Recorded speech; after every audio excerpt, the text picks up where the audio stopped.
Ja, Leute, herzlich willkommen zu einem wunderschönen neuen Video auf diesem wunderschönen Kanal. Heute soll es ein bisschen um Patrick Sander und Pascal Ibold gehen. Ich habe ein sehr, sehr gutes Gefühl bei den Jungs und vor allem habe ein gutes Spiel in Darmstadt gesehen, welches jetzt vor allem zu weiteren Schlüssen folgen könnte. Meiner Meinung nach haben wir damit wirklich einen guten Beginn gehabt in der Sander-Ära. Ich würde es jetzt mal kurz so nennen. Ich kann mir sehr gut vorstellen, dass er bis zur nächsten Länderspielpause auf jeden Fall an der Seitenlinie steht.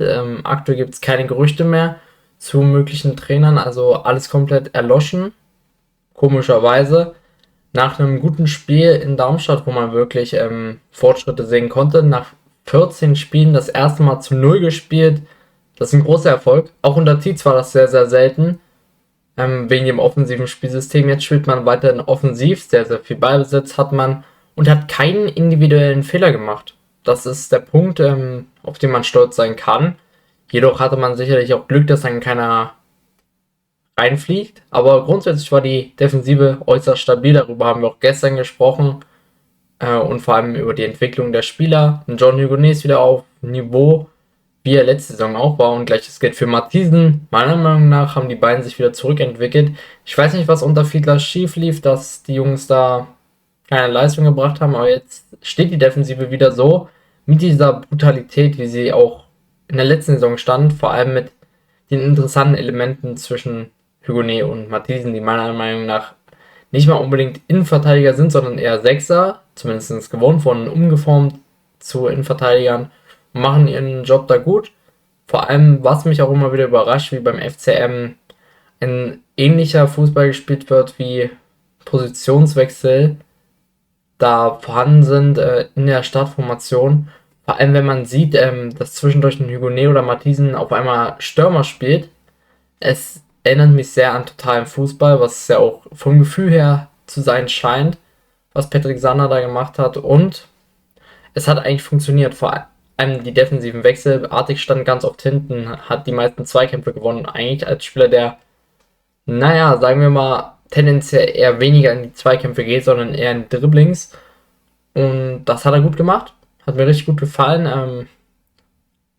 Auch andere Spieler, die da wieder aufgeblitzt sind, die davor eigentlich keine Rolle gespielt haben. Falco Micha hat es gut gemacht, beziehungsweise grundsolide. Für Eicher geht genau das Gleiche. Und man ist scheinbar intern auch mit Sander zufrieden. So scheint es zu wirken.